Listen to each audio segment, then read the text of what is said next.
Brynn Anderson, welcome back to the podcast. We loved having you on before to talk about all the ins and outs of herbs and geek out. And today we're going to do the same thing, but we're going to focus on immune herbs and what you can do to support your immune system. Definitely. Yeah. Thanks for having me back. This will be super fun. So that's pretty much what I've been doing, geeking out on herbs. Right? Everyone has so much time to, study the things that they're passionate about and pick up old interests and things of that nature. So it's the perfect time for that. But it also takes a lot of discipline, you know? What I've been realizing, and I've mentioned it before to other guests and in person to people, that right now we're kind of seeing that the thing that was limiting us from doing the things that we really love was never time, right? Isn't that like such a painful realization that it's like, you know, like we have our own blocks.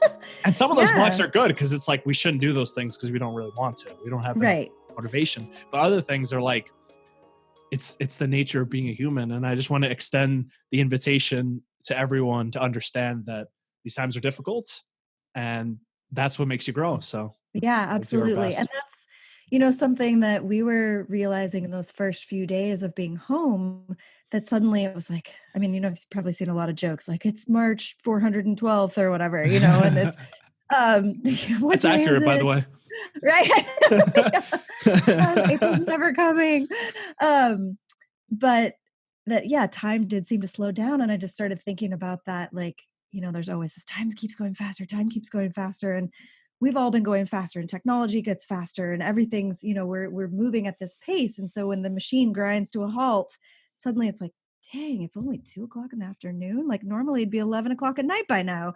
And just that thought of like, time is plastic and it is what we make it. And it goes as fast as we're going. And so when we all like grind down, then suddenly it's like, it's not time itself. It's like what we're doing. And, you know, and I've even noticed we've been home for 3 weeks now since school got out. And it's sort of sped up again a little bit. Like the days don't seem as long as they did that first week. So it's kind of, I don't know, interesting. Right, because we kind of get back into the swing of things and we figure it out. And it's like, okay, things are trucking along, but differently. And that self-discipline of, nobody's making my schedule for me. So if I'm actually going to use this time to do anything, then it's up to me to do it, which is the whole, that's a lot of freedom in a confined space. You know, that's like the paradox right there. You're like, right. You have to do this, but yet you have unlimited freedom within your little box. But then what are you going to do with that time and how are you going to discipline yourself? So, right. That's been a learning curve. The thing that I realized that I think has taken a lot of the like self pressure off and also helped me a little bit more to do my work is realizing that pretty much everything we're doing is like unnatural. Like if you think about humans in the state of nature, like we're not sitting down like writing things. Like these are all things that we have like developed as, you know, civilized humans. We learn how to write, how to speak. So it's going to be naturally difficult to us. Our systems are almost like not wired. So that's where we have to almost put like artificial measures on ourselves to like guide our nervous system along, like schedules and things like that. They're almost magical in how they work. Cause it's like, if you wake up in the morning and you just like don't have any plan for the day, like it's so weird, but you just like write down a few things on paper and like, oh, I got it all figured out. And it's like, we have to like play with our own minds basically. Exactly. Now we're seeing it more than ever because like no one's like imposing a schedule on us anymore. No, not at all. You have to be your own magician of your own life right now. And that brings out like everything, the good and the bad and the ugly. And the beautiful. And the ugly. No, I think that's absolutely true. And I think it's actually really good for us. And a lot of people, that's what they don't like. Like, oh, I wish I didn't have to go to work at this time, or I wish I didn't have this due at this time, or I wish, you know, all these different things. And then suddenly it's like all that I wish came like, okay, well, here you go. Here's your day. What are you going to do? You know? And then you're like, well, wait, I plan my own day. Where do I start? You know, I mean, I think it's a really healthy thing actually for us all to take a minute and figure that out. And sleeping, there's been a lot of sleeping. I keep hearing about people sleeping so much, and we've been sleeping a lot more. But I think sleep is really, here's a good segue into the immune system, but it's really good for your immune system. And I think we're all, as a society, pretty underslept and overworked. And so I think it's just this like natural catch-up time. Like I don't normally, it's just almost can't help it. Like we've been sleeping way more. I'm like, what's going on? Like we should be needing less sleep. We're not really doing anything as far as effort, except for in the garden, which feels like good, clean, hard work, where you're exhausted at the end of the day. But so that's just been an interesting thing to note too, is how much more I feel like we're sleeping. But I think that's I've noticed that as necessary. well, actually. And I had the exact same thought. It's like, I've been sleeping more and sleeping like really deep. And I'm like, wait, but I'm not, running around as hectic as I usually was. So it's almost like our body like keeps score of like all the sleep deprivation we've done over years. And it's like, I'm going to get you back. Right? I know. Well, I'm going to have to sleep till a couple of years now. I'm Yeah. going to catch up. But no, I think it's true. And I think it is a reset time. And I think that deep dreaming is really, just processing and healing on a subconscious level, everything that's going on.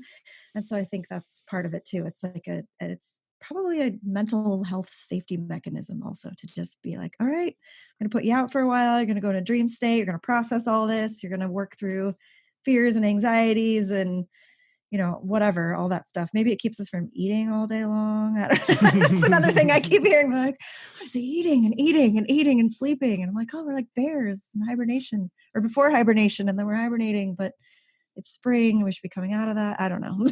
Yeah, it's all out of whack, basically, in essence. All out of whack, but we're figuring it out. So all right. So during these times, now to segue into herbal approaches and natural approaches to support the immune system, what are some things that you've been doing or that you have done in the past to kind of boost your immunity?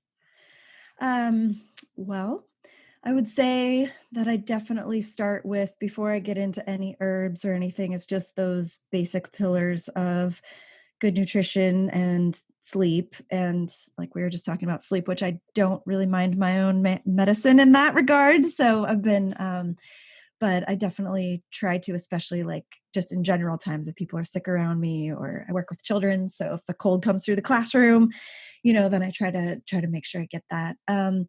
Just nutrient dense foods, lots of antioxidants, lots of like, I don't do a ton of fresh juicing, but I notice that I really crave things like that, like fresh veggies with ginger and turmeric and things like that when it feels like that illness time, I guess right around November, when we all start staying inside more, and just those nourishing soups and stews, fire cider, which fire cider's something I kind of had to learn to like, but now I so much like how it makes my body feel that I don't even care if I like how it tastes or not, or that like hot garlic juice and going down your throat. It's definitely an acquired taste and sensation. Like you have to be like, you have to be a warrior to do herbal medicine to some degree, because some of the things, especially like chewing raw garlic and stuff, like, it hurts. But it hurts good. But it hurts good for sure. So, there's just that kind of nutrition level, keeping sugar out or down, minimalizing at the very least. When I very first learned that, it was just like a little, kind of pop statistic that I saw in one of my my herbalism classes, and it said, did you know that sugar can cut your leukocytes, which is one of your white blood cell. Did you know that it can cut the production of those white blood cells for 50% for 5 hours or more? And just that like little concrete sentence got me just, really my wheels spinning about that. Like, man, like I just wanted that one cookie right now, or that one whatever, and then thinking about like that later consequence, not even just like the blood sugar drop or the whatever else, but just that invisible kind of effect of it affecting your immune system that way. So that really helps me kind of just let go of sugar, I guess. I don't know if it would do that for everyone, but it definitely helped me. So there's that. And then I like to do the dry skin brushing for just helping your lymphatic system. And that's something I've really been learning about a lot, in more recent years is just how important it is to keep that lymph system moving and clear. And they're like, they're like these little, you have these rivers in your body, and then the lymphs are like these little ponds where everything kind of comes and then does all this scrubbing and cleaning, sends it on its way.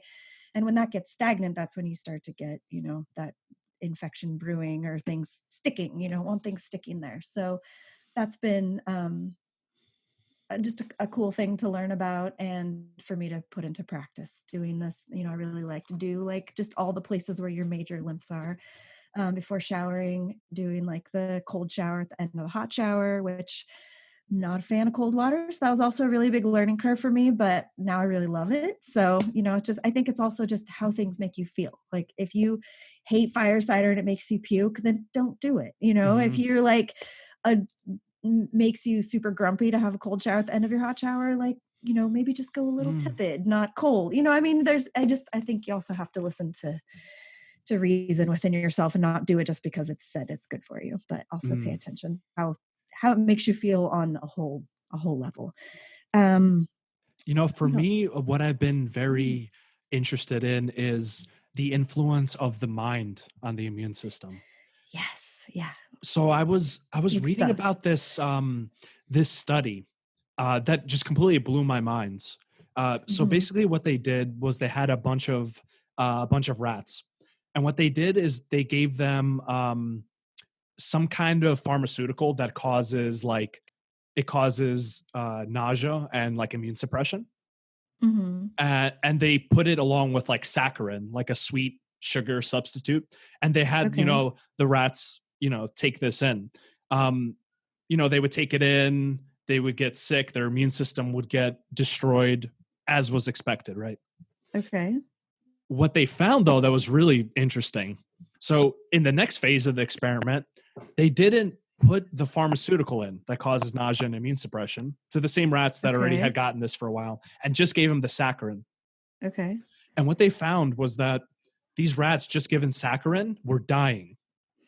And they're like, okay, that's weird. So they looked into it more. And what they actually found is the rats that were just getting the saccharin, which doesn't really have any negative effects in and of itself that are known, had like lower immune cells, had, deficient immune states, and were actually dying from that. That's very strange. And what they kind of concluded from that is that the immune system can actually be conditioned. Like Pavlov's dog with the ringing of the bell and like the food, definitely. And it makes you salivate. Well, apparently our immune system works like that. There's some kind of psychological connection. So these rats, just at the taste of the saccharin, their immune was getting suppressed. Their immune system had already had this reaction from what they were taught, and now it was getting suppressed. So it wasn't even the substance itself. It was like the mind and the immune system were working as one and kind of adapting to the environment. And that's what really fascinates me about the immune system, is like how our mentality plays into our immune system, and how the mental state plays into it. Like what we believe maybe about things, about like, absolutely. Oh, we'll feel like crap, or, oh, we'll get sick if we do this and that. Yeah, no, I think so. What's something you said made me think too, that when they got the taste, which made me think of just that, how important that sensory input is. Like they got the taste and they'd already logged, that this taste equals this, physiological response. And so that's just something interesting to think about with our mental state, as far as like what you're listening to, what you're looking at, how much news you're reading, how much, the quality of your interactions, negativity, all that stuff going in, that you can, I think, you condition your immune system to that as well. And I think you can do that I think that's one of the importance of keeping yourself warm when it's cold out, is there can be that kind of conditioning as well. Like it's cold and it's dark and it's depressing. And some people get into that, not everyone, but into that mindset. But keeping your sort of your inner fire warm, I think, can help your immune system stay on track and kind of like, oh yeah, it's warm in here. We're good. We're toasty. The sun's out, So Right. And But just yeah. those negative beliefs about like, oh, if I go outside, I'll definitely catch a cold, or, oh, that person just sneezed on me, I definitely got the corona. And like, it's like, if it's true that the immune system is linked with the mind, this is a scary thought, and it might not even be helpful to mention it, but that might actually be part of the reason why we get sick, is that we get in a fearful state, and then we're afraid, and then our immune system is weakened, and it's almost like a self-fulfilling prophecy in some sense. Yeah, well, and I've read a lot of studies, and these were done with humans, about that you could, I'm trying to think of what they did specifically. So it was like they put all these people in a room with, a sick person, and then they measured how many people got sick and how many people didn't. And they even did, I'm remembering another study now where they actually swabbed in the inside of people's noses with like, the flu or some sort of super contagious thing. And then it was like, well, all these people didn't get sick. Like, you should have gotten sick. We actually inserted this illness up into your nasal cavity. And so looking at what, who got sick and who didn't, and why not. And it mostly came to that, that it was very specific and personal to that person and what was going on with their physiology, what was going on with their mental state, what was going on with their emotional state. And somebody who was in all ways sort of repellent to that disease. You had a good acid alkaline balance. You've had positive thinking. You took care of yourself. You felt like your body was an important instrument in your life. All those different things weighed into whether or not the person got sick. So I find that super fascinating, because you could do it on a basic physical level of, or, just like taking care of your microbiome and taking care of your immune system and all those things. And then you could go on and down the road to your mental state, your spiritual state, all those things that I think are all, we're definitely holistic beings, and every little facet counts for sure. And you're only as strong as your weakest link, Right. I think it's so important to know that we actually, even scientifically speaking, we don't really understand how the immune system really works. Mm-hmm. Like, things are very simplified these days, where it's like, there's a germ, and if it touches you, that's it. But that's not how it works at all. No, not at all. Some people, they, all the germs touch them and they never get sick. Some people can be completely asymptomatic, not even producing immune response. And we don't really understand how the immune system works, because the more we study it, the more complicated it gets, essentially, because it's like this adaptive process. It is. It's intelligent. Yes. And it's evolving too. I think that it's actually adapting to the environment. So it's not, it's not just like, this is what the immune system does. It's learning how to keep humans and, other animals that have immune systems alive in the face of all sorts of threats that are always changing. I mean, if it wasn't like that, we wouldn't make it, Absolutely. There's constant like perturbations in the environment that are causing you to shift and move and change, and not even, I mean, on all levels, and not even on a conscious level, most of it. And I think our immune system is definitely evolving and intelligent, and I think it's interconnected. It's like when you cut off an arm and you study the arm, I mean, there you can learn about what's in the arm, but it can only go so far. You can't make an arm in a petri dish do what you can do with a live arm connected to a body and a brain and a heart and all those things. And so I think our immune system is connected integrally. Integrally, is that a word? How do you say it? I don't know. I know what word you're trying to say. I can see it in my mind. I can't say it. But with all the parts, with all the parts of our being, and everything that's in our environment, with the plants we're around, with the people we're around, with the, everything. And that's why I think it's so individual. And I think that's why it's so hard to study, and why you can't just pick it apart. You can't pick out the immune system and stick it in a petri dish and analyze it and then put it in a computer and make an algorithm. It doesn't work like that. It's its own intelligent, almost organism into itself, Yeah. And that brings up a really key point about immune function, is that, your immune system isn't like some separate thing. Yeah. Everything, every organ in your body, your mind state, your activity, everything plays in to what we call the immune system, which is just an aspect of your whole being. That I think it's so important to know that, if your mind and body are in a healthy state, so is your immune system. Like they're not some separate thing where it's like, I can just eat garbage all day and be like, you know, just not treating myself well and not taking care of myself. And then, Mhm. you know, take a few herbs and then my immune's fine. Like I'm No, good. exactly. I think it's like you could, I mean, yeah, if you eat garbage all day, you don't I mean, even not even just the physical, but even the like you don't believe in yourself, or Mm, you think you're ugly, or you don't have confidence, or you whatever down the list of all those things. I think that affects little facets of your immune system and how much you value this body vehicle that you're in. And so it's all mm, super important. And just like it's just like there's neural tissue in the heart, and there's immune tissue in the gut, and there's I mean, think about your adrenals. And if you're stressed out and you have a huge cortisol release all the time, and your kidneys and your whole adrenal system is maxed out, that's going to definitely affect your immune system. And so I mean, yeah, it's wild to think of it, but it's very much a interwoven thing into our whole being, for sure. yeah, that part is also particularly fascinating to me. The influence of the HPA axis and the stress response on how that actually suppresses the immune system, and not by accident. It's actually an evolved mechanism For where sure. when your body feels under threat, it will suppress the immune system temporarily just because it's such a big source of energy expenditure.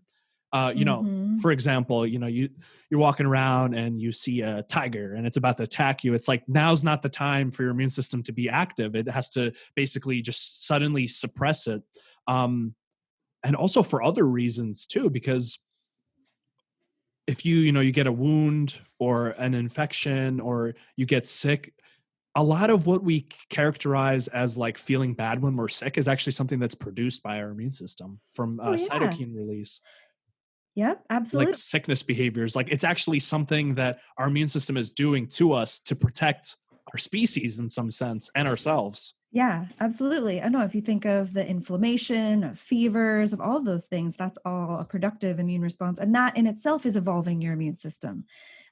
So, I mean, that part of being sick, and, children getting sick so much when they're little, is that fine tuning of the immune system and learning and growing, and like, oh, this from the environment does this, and this is what a fever is, and all that. So yeah, super important.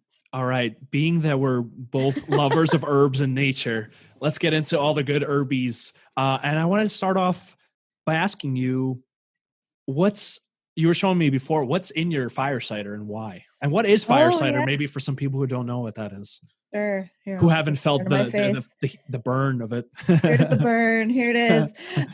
This is about a week away from straining. So fire cider is an old recipe that is used for immune health, to warm up the body. And it's an apple cider vinegar base. And all the general recipes that I've seen are a base of onion, garlic, ginger, um, sometimes turmeric, often different kinds of hot peppers. Some people load it with hot peppers, some people leave those out, some people put um, more veggies and nutritive kinds of things in there. I made mine really herb heavy this time. I put burdock in there, which is a whole other thing. I think a lot of immune system, which we didn't touch on yet, but goes into the liver and liver health and processing Mm. your toxins. And if your liver's backed up, then your lymph is going to back up, and then nothing can get out. And so that's a whole thing unto itself. So I like to put burdock in there for liver support, and ginger is great for that as well. And then I put in nettle. I'm just going to read this off here because I have so many things in here. I do it differently every time. I don't follow a recipe. I've got the general basic, apple cider vinegar and your onions and garlic and those things. And then every time it's like, well, if it's November and I have this and that dried that I still need to use from summer, I might throw that in there. If it's spring and the fresh nettles are up, then I'm going to put that stuff in there. So kind of depends. So I put in oregano, sage, lemon thyme, rosemary, calendula, yarrow, mugwort, devil's club, and horseradish in addition to the ginger, garlic, onion, and turmeric. And I put half of a yellow beet because I still had it in the fridge, and I was like, let's do that. Let's do a little beet for for fun. So most of those herbs to me felt like warming aromatics that are going to help warm your body up and also just increase circulation. And then I actually put the yarrow, the mugwort, and the devil's club, and all of these came from my garden except for the burdock and the devil's club.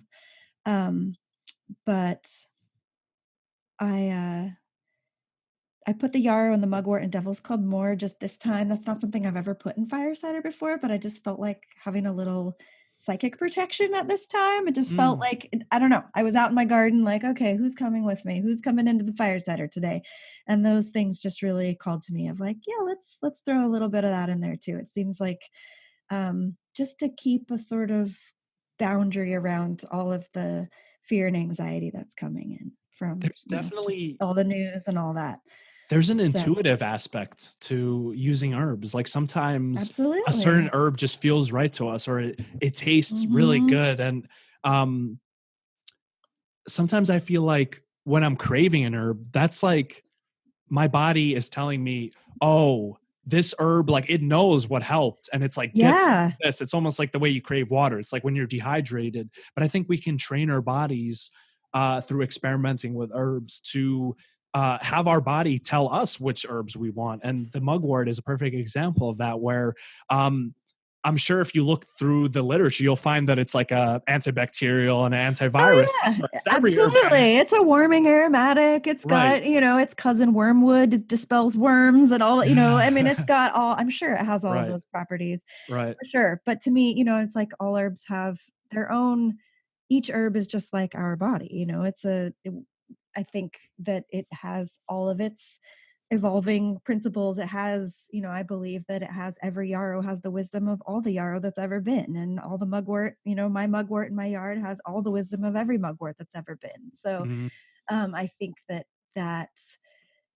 the wisdom of that plant, like whatever it's calling to me for, whether it's because it's a warming aromatic, or whether it's a, psychic protector, or whether it's a, whatever, a heart tonic, I think whatever the reason is, we know, if you believe that, that plants have an intelligence that way, and that they can communicate with you, that just doing a little bit of listening, just even a little bit of listening is, can go a long way. So, yeah.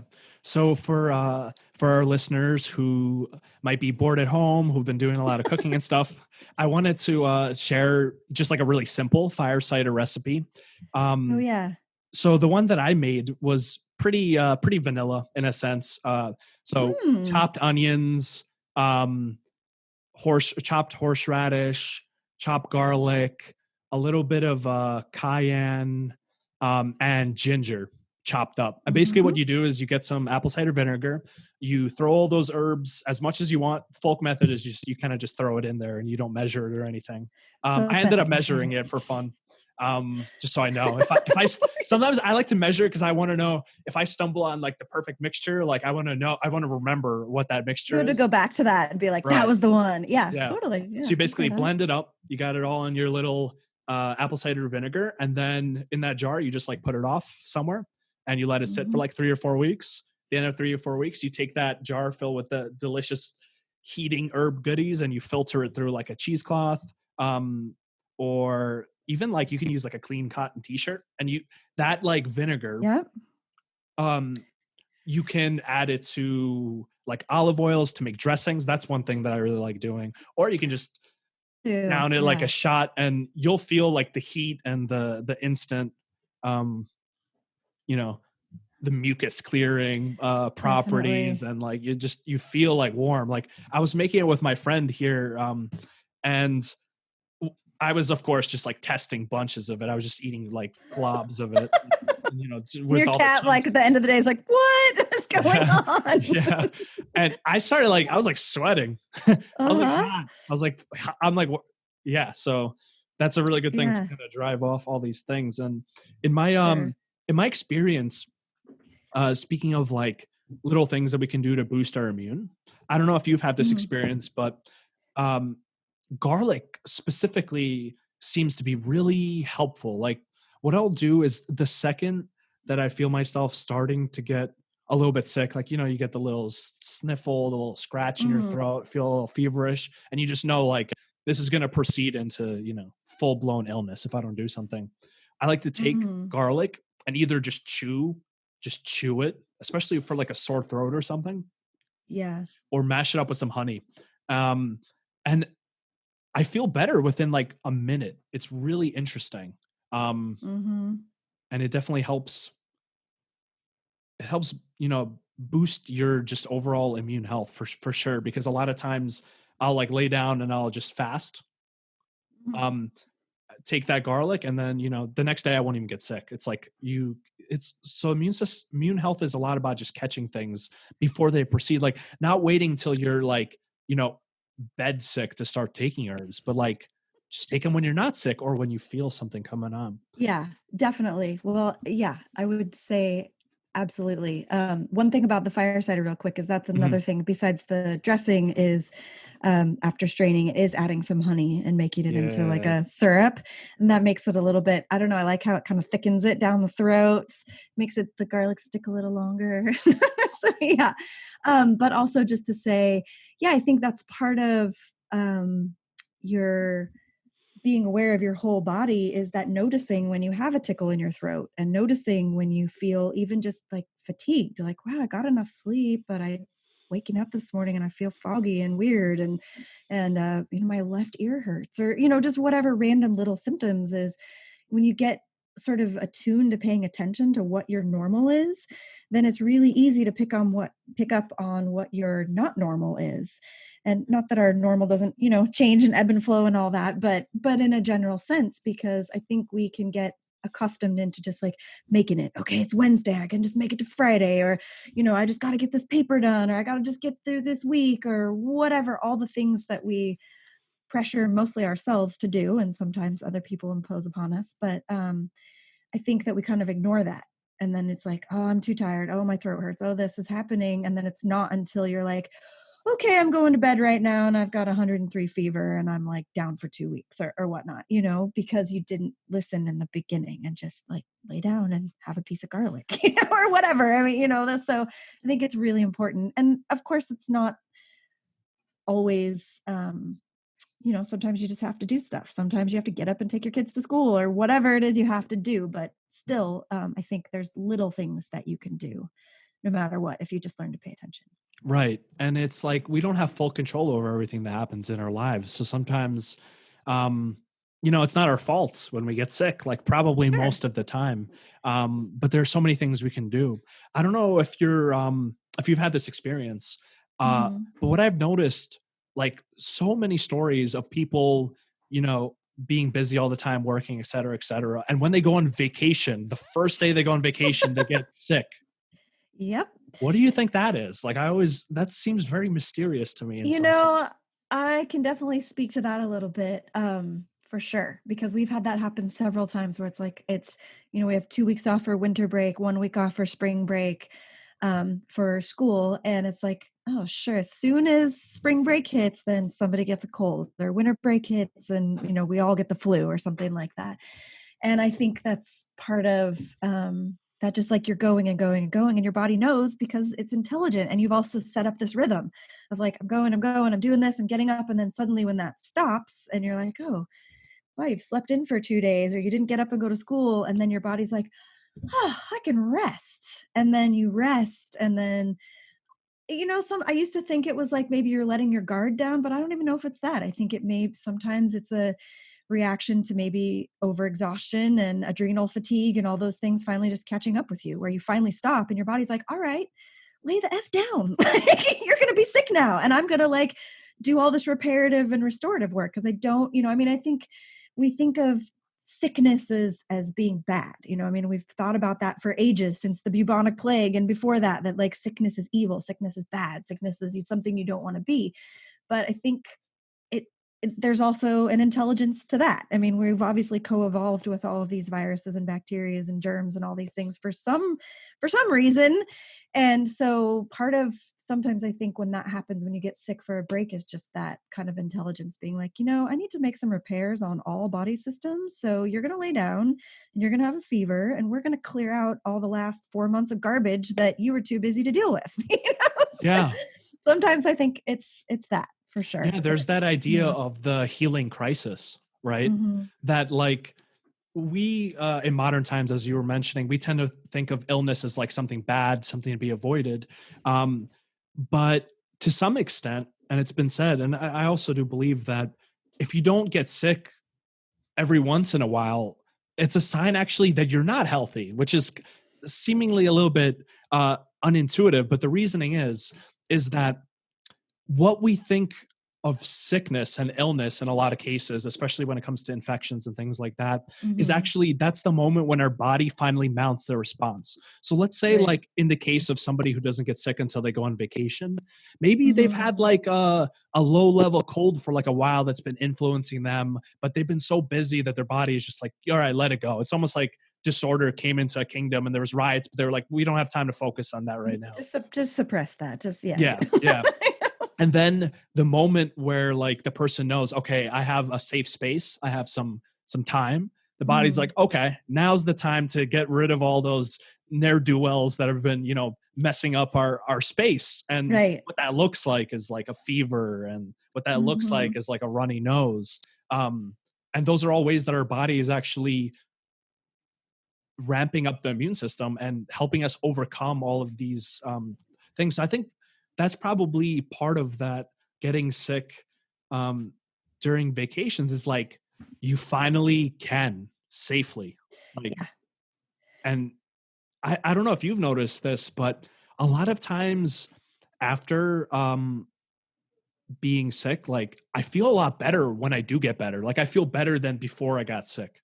Like almost like everything kind of had a chance to reset. My sleep is suddenly better. It almost like forces you to lay down. Your body's like, all right, you have some time, no excuses, lay down, burn it out. Let's do it. Yeah, absolutely. And I think, I mean, more than ever, we are so busy that we don't allow ourselves that time for self-care. We don't allow ourselves to just say, I'm going to lay down because I'm tired.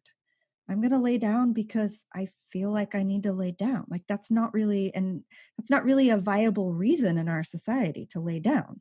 So then you wait and you wait and you wait until your body says, like I said, I'm going to make you lay down. Now you have a fever.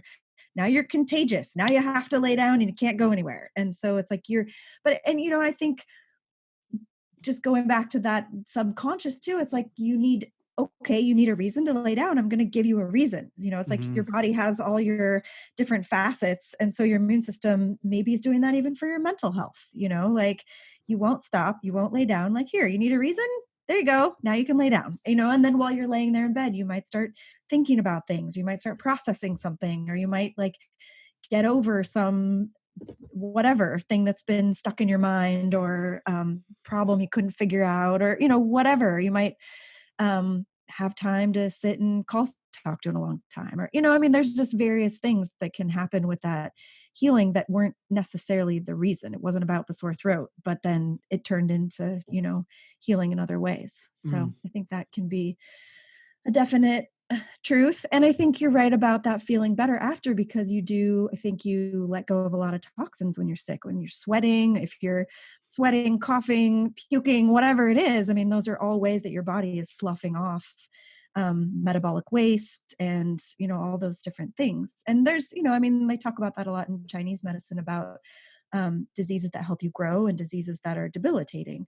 And, this is something I worked a lot with my children when they were younger, was looking at like growing fevers, about that concept. And I swear by the growing fever. I mean, there was plenty of times when, suddenly someone would just kind of out of nowhere, they're fine. And then they come down with a fever. They usually have no other symptoms. Sometimes maybe a sore throat or a little runny nose, but nothing really. It's like, why do you have a fever? Okay, what's going on? What's coming next?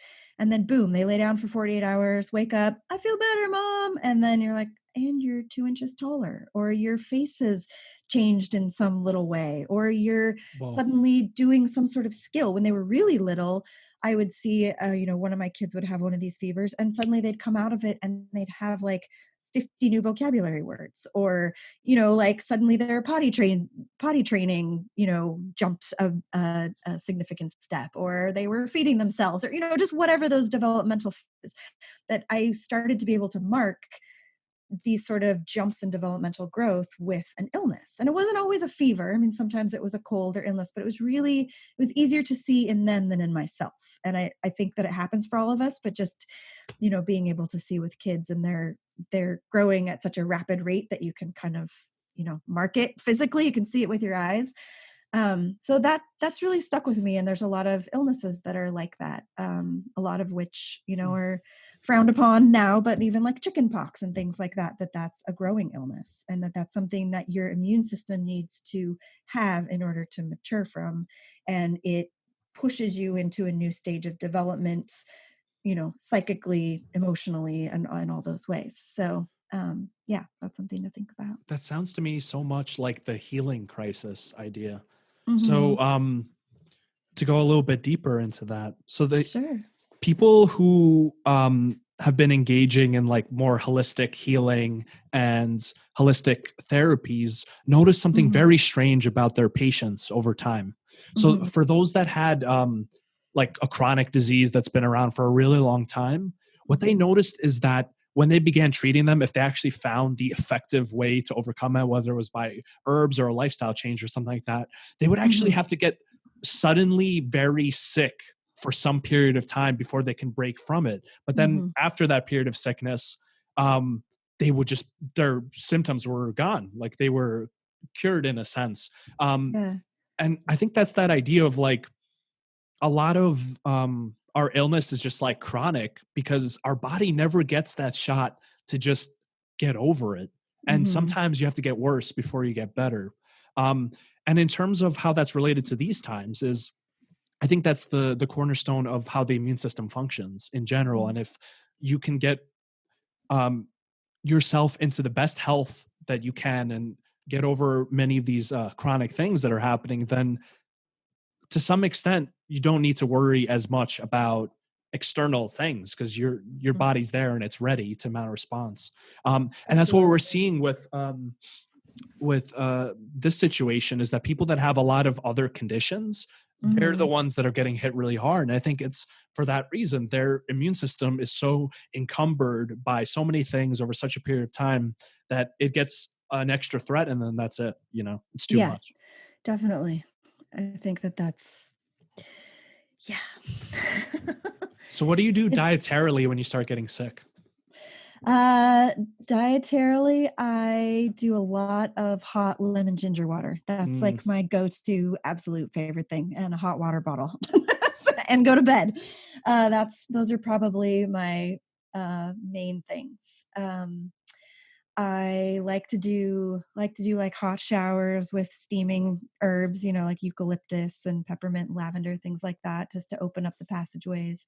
One thing I found to be really effective, especially for like respiratory things, is a chest rub, but put it on the bottom of your feet and put your socks on.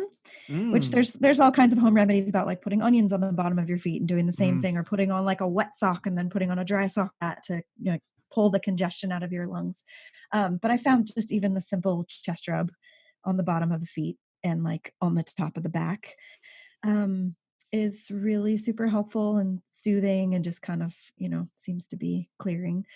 So yeah, those are kind of things I do. I usually try to make soup really fast before I get too sick to make it, if I don't have some on hand. And then I think that elements are really important. That's a whole other facet of immune system we could probably geek out on for an hour, is just our need to be connected to the earth and to the elements that we're made of and that we're a part of. I mean, getting your vitamin D and having all your micronutrients and your different minerals. And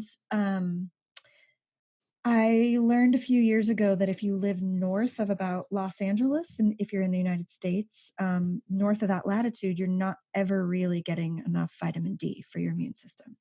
So that was a big thing to learn.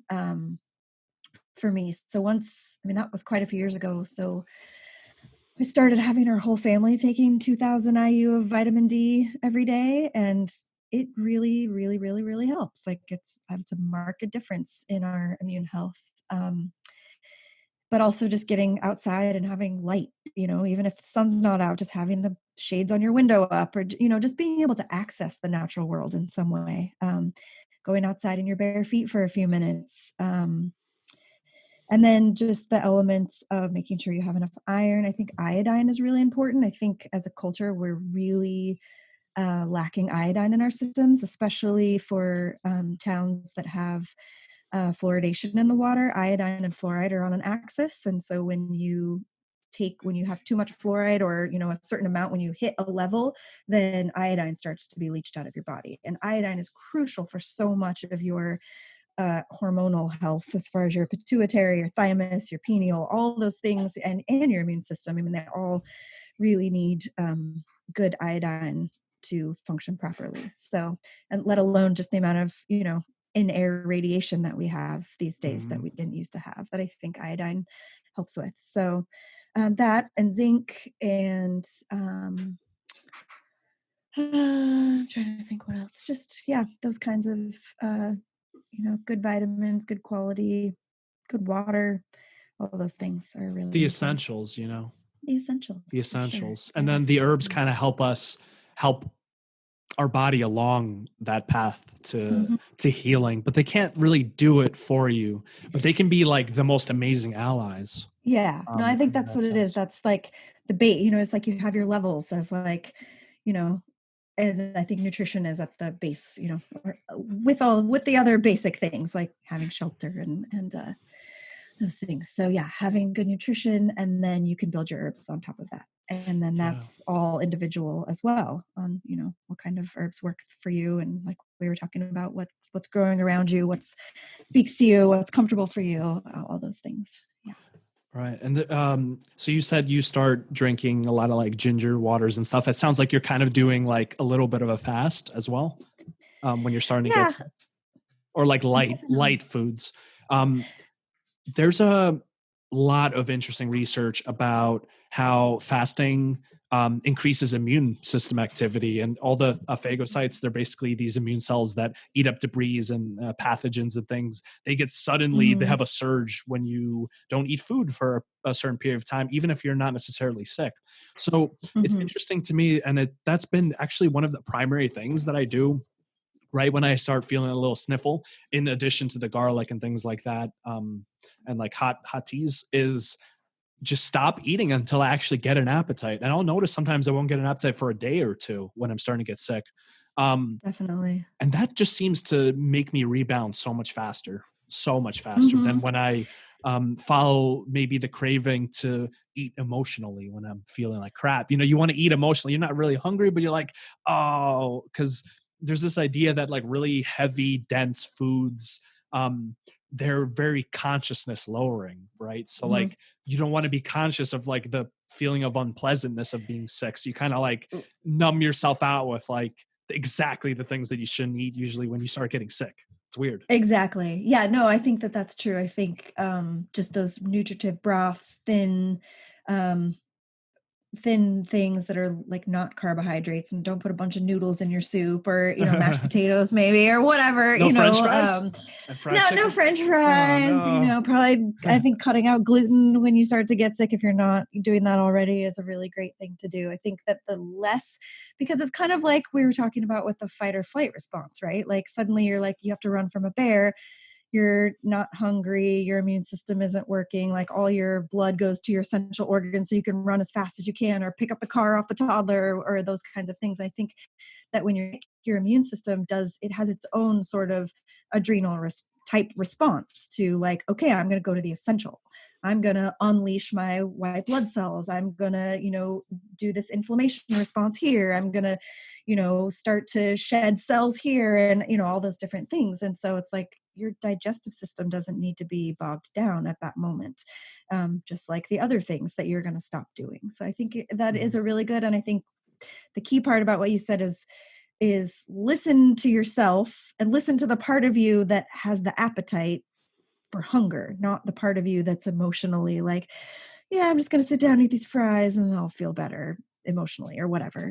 So I think that's good, is listening to yourself. Like, don't eat till you're hungry. And then when you are hungry, think about like, okay, maybe this is what I want, but like, what do I really want? Like, what would help me feel really good? And like, what taste, even going back to taste, like what tastes really good right now? Like something super spicy. And if you're like, okay, well, spicy onion rings. Okay, well, what else is spicy that might fulfill that need that's would be better for me? How about a spicy chai with, or something like that? So I think you can kind of like guide yourself along and like follow the taste and follow the craving, but then look for like what would be a nutritive alternative to that. That's a good point, that like our body will indicate what is like something that might be helpful for it, but it might not be able to differentiate like the specifics. So like you might crave something sour and you might reach for the lemonade, right? Which is good in and of itself, but maybe a different route would also satisfy that and be more of the body's asking for. Right. Maybe your body's asking for some vitamin C. Okay. So then what could you do about that? You can make yourself some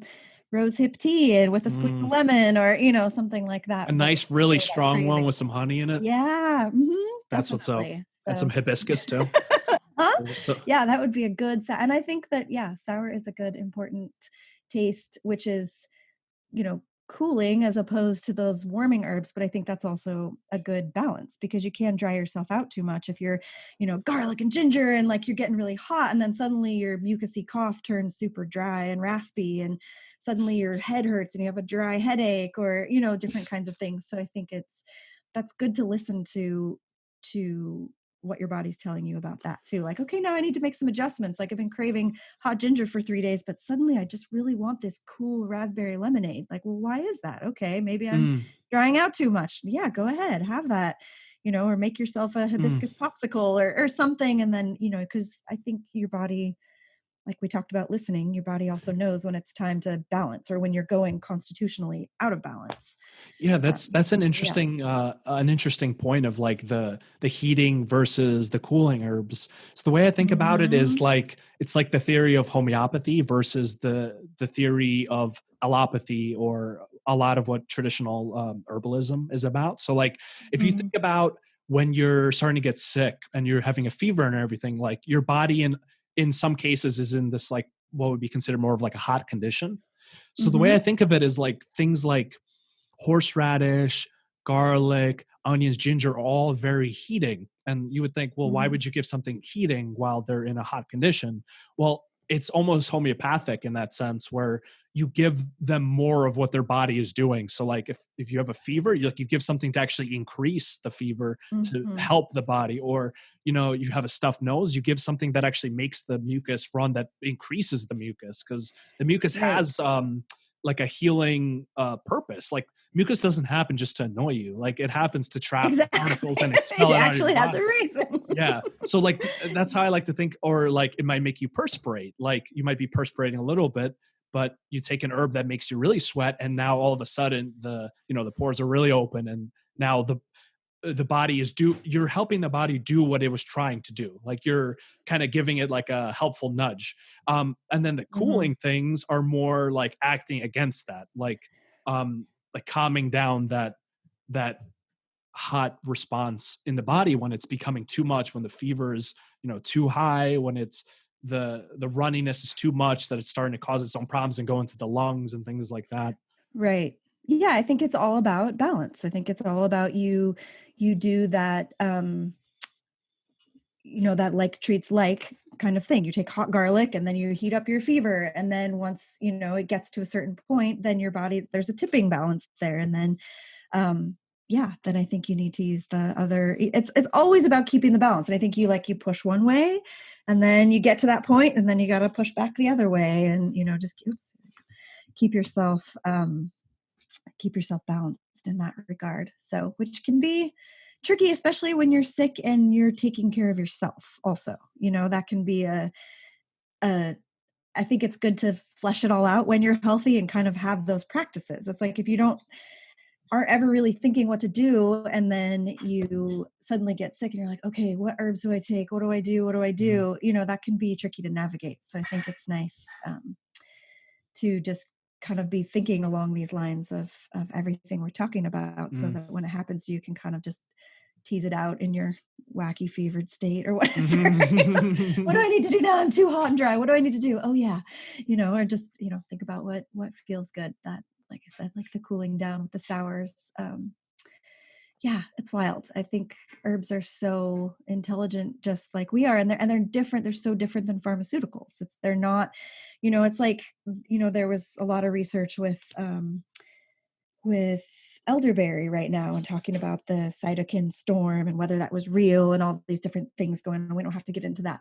Thought of that, you think of like a certain component, like this thing causes this reaction. Therefore, because this herb has this property means it causes this thing, and on down the list. And it's not, there are certain herbs with alkaloids or, different things that do affect the body or in ways that can be harmful. But for the most part, we're talking about an herb causing a response. It's more of a working with the intelligence of the body, of like the elderberry is helping your body to mount that immune response.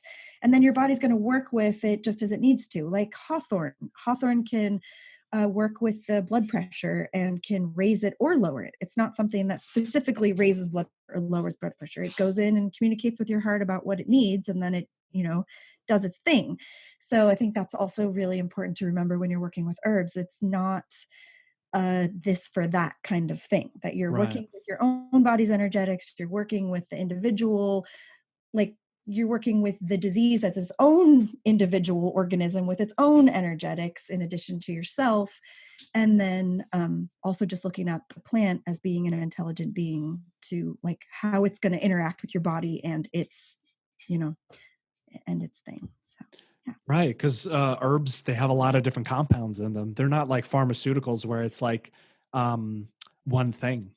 It has many, so they have like what is more of like a general effect that you can understand, but it's not like, there's so many different compounds that all do different things that it's mysterious in many senses.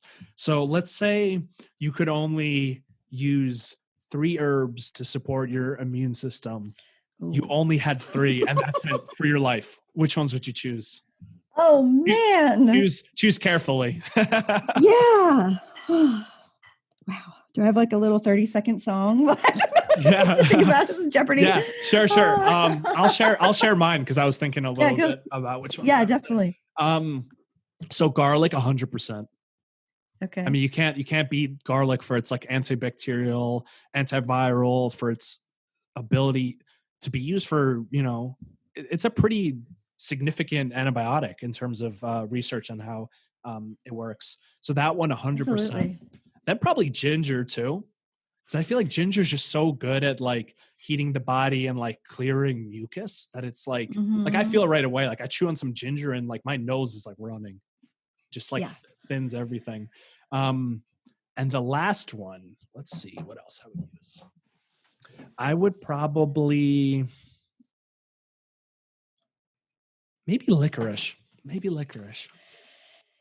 because that's a really good one for like coughs, and it's really used throughout tradition as probably one of the most important cough remedies. And then obviously it has a lot of other like specific immune boosting effects, adrenal supporting effects, which is obviously that's so important while you're actually ill.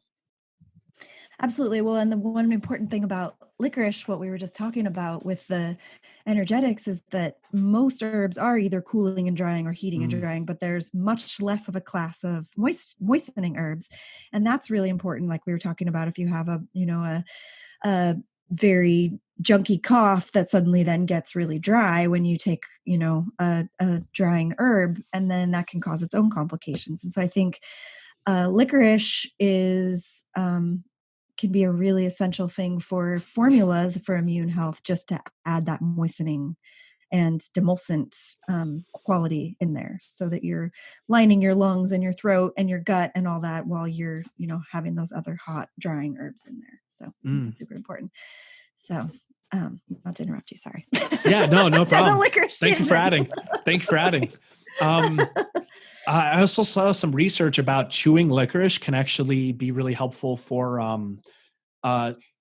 this specific species of Streptococcus Mm-hmm. mutans that causes like cavities and all sorts of problems with teeth and gums and things like that it specifically Mm-hmm. kills it. There's some good research behind it, so it's a good thing to just Cool. chew. And in a lot of ways, like illness like enters a lot through here, like through our nose, ears, our mouth, and we're always like ingesting all sorts of viruses and bacteria, but it's actually all the Mm-hmm. different protective layers like the saliva and the mucus and our stomach acid that kills these things. And in a lot of ways, Yeah. like that's just as important to support as just preventing the contact with something that you might not be able to prevent at all. Mm-hmm. Absolutely. Yeah. No, I think that's a great idea. And it's so simple. And it's, there's not even any processing of the plant. You can just stick a, dried piece of licorice root in your mouth. That's pretty awesome and easy. Okay. 3 herbs. I know I took the good ones already. I know you took the good ones. Do I have to pick different ones? No, no, you can pick the same ones. Yeah. Well, I was going to say, I think ginger would be my heating herb for sure. Mm-hmm. I think it's panacea in itself. It is. Yeah. And garlic, I'm not going to choose garlic just for myself. I would choose ginger. Like if I had to choose between the two, I think that garlic can have stronger action, but it is really hot and it's a little intense for me personally to have a lot of. So ginger's a good more, thing I can do more often for my own constitution. So I would do that. Lemon balm came to mind. And lemon balm is cooling. Lemon balm has a sour aspect to it. Lemon balm is a really wonderful nervine, not only for your mental and emotional state, but also for the respiratory system. And I think for your immune system in general, I think your immune system can be kind of a, if you think about it, it's a pretty excited state. You're like, oh my God, okay, let's do this and let's get all these things out and the white blood cells and blah, blah, blah, all that stuff. And so I think lemon balm is a really good way to be like, all right, but also let's maintain our center. So, but it has really some pretty amazing antiviral and immune compounds in it as well. So that's one I would go for and sort of directly kind of balances out the. I got so excited I yanked it out of my ears. I know, yeah, it was exciting. So what I wanted to say was I did that. Yeah. I read about lemon balm. It's traditionally held to be one of the best like nerve tonics. Like everybody back in the day in the early 1900s would have, like a tincture of lemon balm or like a syrup of lemon balm. And they thought of it as one of the most important, just like general nervous tonifying herbs. So I just wanted to add that. Absolutely. No, I think I absolutely believe that to be true for sure. It's, I think it's invaluable for so many reasons, but yeah, nervine and then just immune system. And that was an interesting thing too, because when I first learned about it, it was more as just more looking at it in the nervine sense and also for headaches, and different things going on. And then when I sort of read about it in its facet of the immune system, I thought, God, that goes so well together. That's such a natural complementary kind of thing, as so many herbs are, but that it really is a superstar in so many ways. And it is everywhere in my yard right now. It is everywhere in the neighborhood. It is so plentiful. It's has a mind of its own as far as spreading and all of that. So it's great. It's easy to share. It's easy to use a ton of it. And it doesn't seem to mind. It's like, here, I'll make some more. Here's another patch over here, So I think that's great. As opposed to some of those stronger bear medicines like OSHA that, are really powerful and pack a punch, but they're much, they're more subject to over harvesting, to tramping on delicate soils and habitats and things like that. So those are the kinds of things where if I were to only have 3 herbs, like, yeah, it'd really be great to have some, but if I was looking at something that like what I could have around me and what was plentiful and what I could share and all those, likely to choose more of a gentle tonic herb, something that I think that could still be plenty strong if it needed to be. And it would be more about having a relationship with it, in order to create that kind of strength. Okay, so number 3, ginger, lemon balm, immune system. I'm stuck between the licorice for the moistening, or, I'm thinking of, burdock came to mind. I'm just thinking of some kind of good, like good liver and lymph cleansing kind of thing. Cause I think that is like we kind of touched on before, a really, really paramount thing to immune health is that liver health. Oh, I think I'm going to, I don't know, man. 3 herbs only. I don't know. I'd it's probably hard, right? Because die. you want to kind of what I pick like do is I million. die deciding. Yeah. That's what would happen to me. I was thinking, Like, how do you feel about chamomile? Because chamomile has it's thought of as like more of like a nerve tonic, kind of like lemon balm, but yeah, it also is really helpful for fever, for pain. It's been used for, its original name comes from its uses for fever. Like chamomile is an interesting one. Maybe I would change back. I'll give you licorice. I'm going to take chamomile. Fair? Yeah, we could do We're that. bartering now. Yeah, we're bartering for herbs here. Yeah, we could make a board game. Actually, there's a really great kids board game out. Have you seen that game? I think I know what you're talking. Is it the one made by Wildcraft by Learning Herbs? Yeah, it's a really good one. And you kind of do that bartering for herbs. If you're like, I fell and I need, whatever this herb, I don't have any, but then you can share. Anyways, hold on. Now my throat is at the dry point. Hold on a second. All right. Yeah, no problem.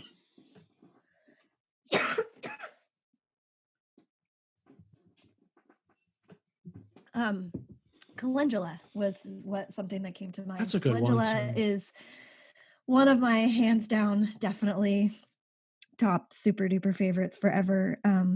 But gentle action on the liver, warming, really great for lymph health as well, and clearing things out, but warming also great for digestion and the stomach, which I think is also really great for immune health. So yeah, I think I would say in my life with my kids, with my own immune system, I would say ginger, calendula, and lemon balm are definitely 3 that are almost always in my my formulas that I make. I'm like, oh yeah, there's ginger again. Oh yeah, there's lemon balm again. So excuse me. And of course, drink some more water. Should I not cough into the microphone? Yeah, I appreciate that. And of course, there's the classic ones that most people know of, like, elderberry and echinacea. And the only reason I probably didn't pick those over the other ones is just because they're so well known that I kind of wanted to pick other ones. But obviously we were talking about elderberry and how not just the elderberry is used for like its antiviral immune supportive qualities, but the bark of it, like of the elder tree, is really useful for helping the body detox, for increasing the removal of toxins from the body. At large doses as a purgative, it actually makes people throw up. So it's like a pretty intense medicine in terms of that. Astragalus is another really good one that I like.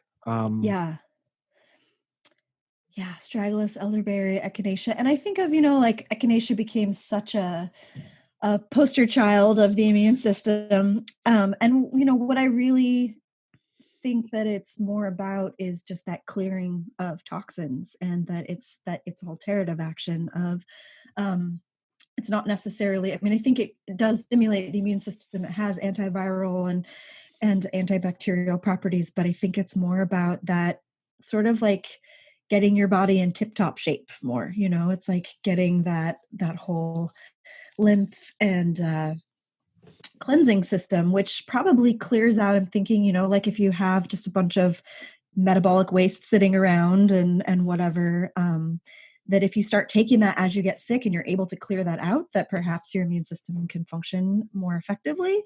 I don't really know, but I definitely love echinacea. And that's something, I've read a lot about, like, echinacea is overused for the immune system. Don't use it, or there's so many better other things. But I will say it's been a good ally for me since I very first learnings about herbs, 25 years ago. So I definitely stand buy it as an ally personally for me. Mm-hmm. But I know that it's over harvested in the wild, and I know that I think it can be overused and used for the wrong reasons as well. Right. But I think it's good to get to know it and get to know what it does for your body on a personal level. And do I really need echinacea? Yeah. And sometimes like it's often paired with like echinacea golden seal, and and if you look at golden seal, like that's a super, I think that really it's a wrong name for what it's for. I think it's a extreme, it's very tonic herb. And I think sometimes taking a super drying tonic herb when you're really sick and you need to get fluid out is actually the opposite of what you need to be doing. So there's definitely a time and a place for golden seal for sure. But so I kind of, sometimes I think it became scarce out of its own intelligence. Like, y'all don't need to be taking so much of me. Like, I'm just going to go hide back over here. Yeah. And echinacea's it's cool too. It was originally used a lot for like snake bites as a snake remedy among the natives. Right. And the early eclectic physicians, who are basically like the holistic MDs of the early 1900s, they like actually used they use really high dose echinacea for like serious infections. And I think that's where it got its rap for being like an overall immune tonic, because it was actually really effective for like severe bacterial or like septic conditions and things like that. Yeah. And they would use like super high doses of it too. And they had some pretty marvelous results with it. And for that purpose in that short time, right? Not for like you take echinacea every day from September to May. Yeah. But yeah, definitely. Yeah, exactly. Yeah, I think so too. And elderberry syrup, I mean, that's just delicious. Can't really go wrong with some elderberry syrup. No. Right. And I kind of make that like fire cider. I put a lot of other things in there besides elderberry. Right. Lots of cinnamon and cloves and nettle. I love to put nettle in there, and hawthorn berries, and just all kinds of good, high vitamin rich things. I think it's just it's good to have your vitamin tonics, whatever they are. So I think elderflower and yarrow flower are really wonderful for fever. And I think in a tea specifically, they do their best work in teas for that. Like we were talking about those other heating herbs, just getting your fever response to be, at its highest function, and then let your body do the work from there. Yeah, for sure. So I was wondering, for your blends that you make for Vital Force herbs, do you have like an immune supportive one, and what's in it and why? Yeah, I do. I actually grabbed them. I didn't know if you would ask me that, but I was like, I don't have these memorized. I'm going to grab them. Yeah. So my immune one that I have two. One of them I made for more sort of that, like when you're first getting sick. And then the other I made for more of the stagnant conditions that aren't going away, or something that you might choose to use if you might be considering antibiotics or something. So this one is my Inanna's Immune, and it's echinacea, elderflower, lemon balm, ginger, rose hips, and nettle. So that's my combination there. So yeah. And for all the reasons we just talked about, the vitamin C, the, ginger for heating up, the elderflower for if there's fever, and just, I think it's a great immune helper as well. And then my other one, which is this is my Artemis, and that's more of the warrior tincture, which is yarrow, Oregon grapefruit, usnea, ginger, yerba santa, and rosemary. So yeah, and rosemary, that's rosemary and yarrow. Those are other two. See, I can't do 3 herbs. Sorry. Right, exactly. Yeah. So yeah, that's my blend for that. And I feel like usnea, the Oregon grapefruit, and the yerba santa are like the super, just those when you really need that extra support to get stuff out. Right. And we don't just, we're both herbal crafters, that like when you're coming up with a formula that is like helpful for, you don't have them, face to face with the specifics, but you try to build something that has like an overall effect that would be useful for pretty much anybody, whether they have this, or that, or this or that. And actually the blend I made, which I'm going to hold up over here. I don't know if you can see it. Here we go. We can cheers. Yeah. Cheers. It's like out of focus. Yeah. But anyway, so what I got in mind is elderberry, echinacea, astragalus, and licorice root. Nice. So the reasons for that is like echinacea kind of covers like the more severe things and more like the bacterial end of it. Elderberry is just one of the best immune tonics. Astragalus has a lot of really good use. I'm very happy with that plant. Definitely. And then of course licorice root for the cough. It's more of like a general like immune tonic for more preventative. Whereas I like the hot stuff usually for when like I'm actually, in the throes of sick. Yeah. Getting sick. Yeah. That's kind of, that's the one tricky thing about making a formula is balancing out the herbs, looking at, the different facets of their qualities and their energetics. And then you're giving it to a person that you don't know, and you're not sitting down with them for a 2-hour intake of, what's going on with their life story and when did these symptoms start and all these different things. It's more, you're just trying to reach that those physical symptoms for them. But then also I'm hoping that it piques the interest of like, well, wow, there was yarrow in that formula. Or I wonder which one of those herbs really helped me. Or, maybe you get a sense of like, wow, I really like the Oregon grape in there. But like, how do you know? How did you pick out that there was the Oregon grape that helped you? So it's kind of just a interesting thing with formulas. And like the coughs, like I have this Callisto's cough. That's my little cough thing. So I have this list of stimulating expectorants, and you've got, there's endless, and there's the stimulating expectorants, and then there's the calming expectorants. So, for if like you're having a spasmodic cough, or if you're having this like non-productive, cough where that you really need to get the mucus up and out before it gets infected.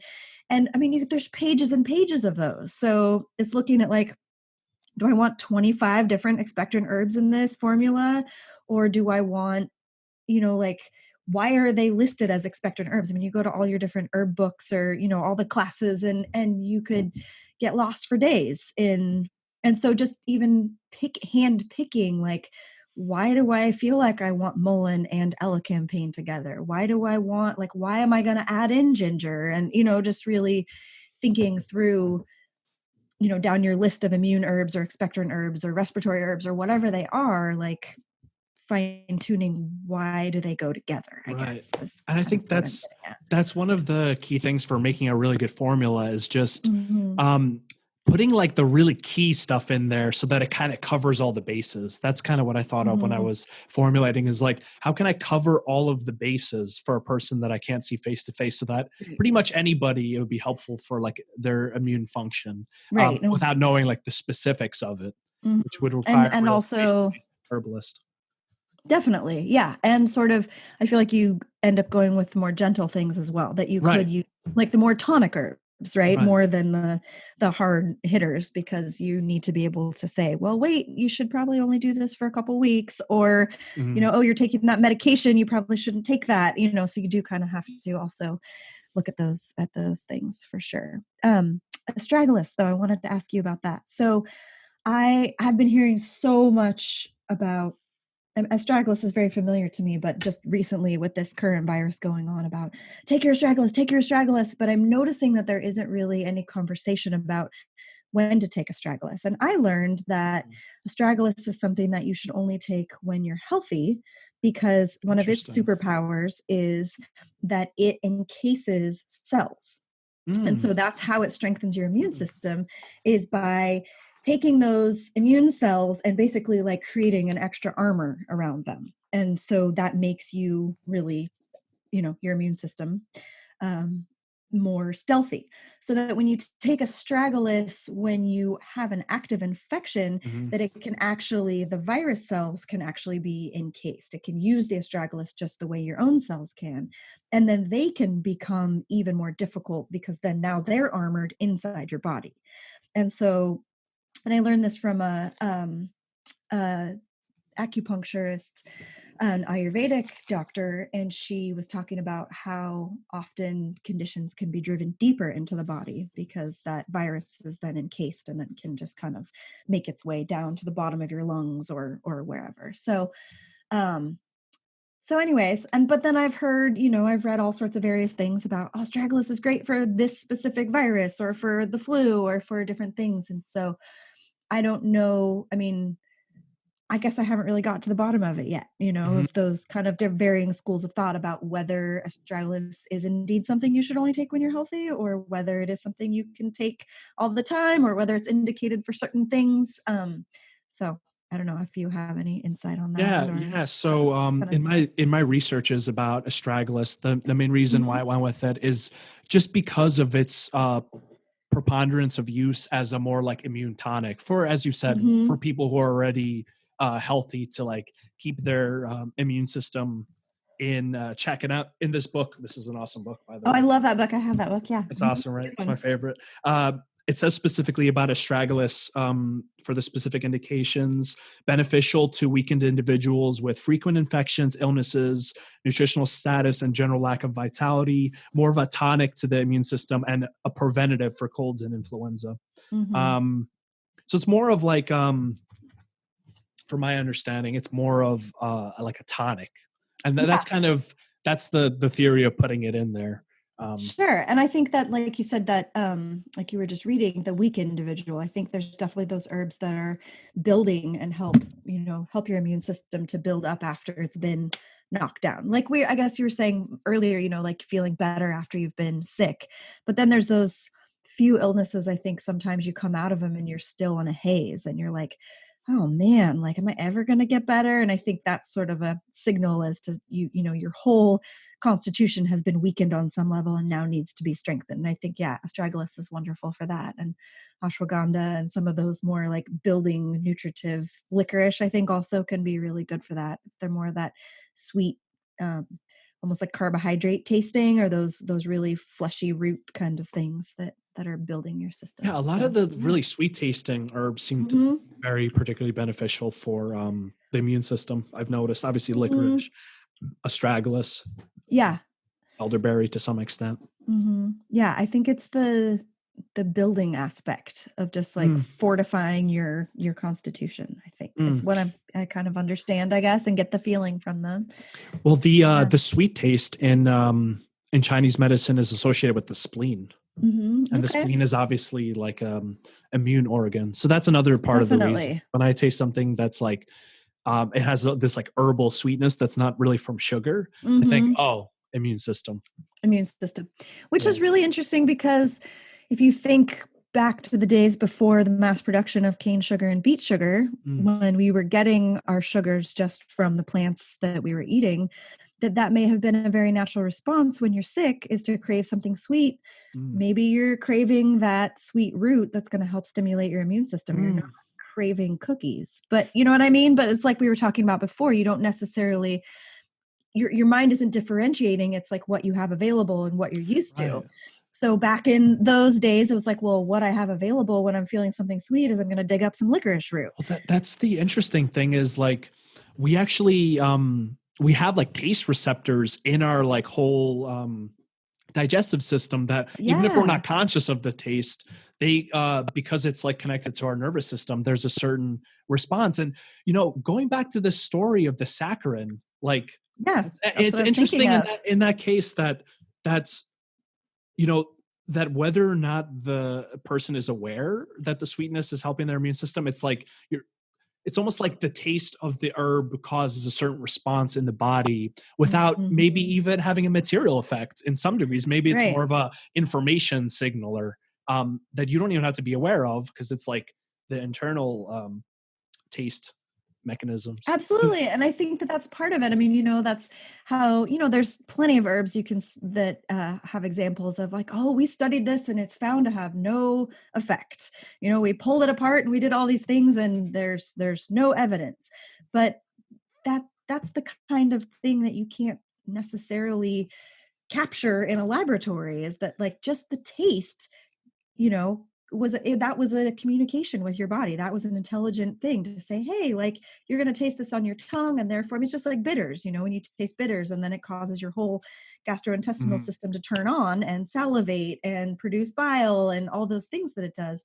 I mean, that's a really prime example right there of just how something touching your tongue is a communication in itself and can, cause a cascade of all kinds of effects. And maybe that is, the only thing in some of those herbs, they can't find a specific constituent, or just like marshmallow. You know how marshmallow root has those long polysaccharide chains that are too big to enter the gut wall, but yet are so healing to the gut. And it's something about, and that's been the thing, is thinking about just drinking, just having that on your tongue, just even chewing on a little piece of marshmallow root can cause your entire mucous membrane from your mouth all the way through to create moisture.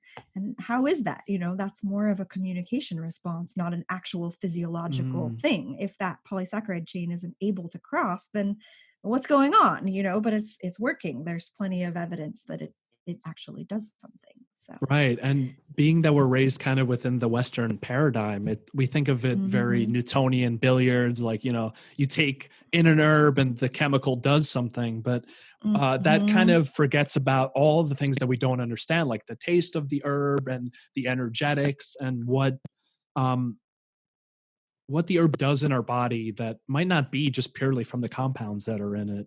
And the thing about polysaccharides is interesting too, that you bring up, because the medicinal mushrooms like reishi, the we haven't even gone into that yet. Right. They're thought to be very immune boosting. So that's like a whole nother branch of immune boosting, is like reishi and cordyceps and all those other absolutely. And they have so many properties as well, just like the herbs do, that, and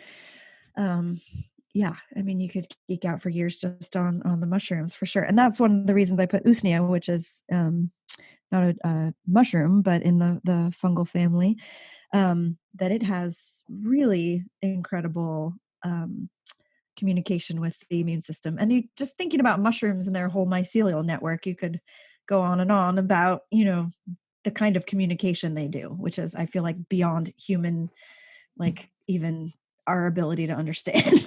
Right. It's pretty intense, and it's ancient, and it's pretty great. Yeah, I had on Jason Scott. I'm Feral Fungi. Yeah, he blew my mind yes. about mushrooms.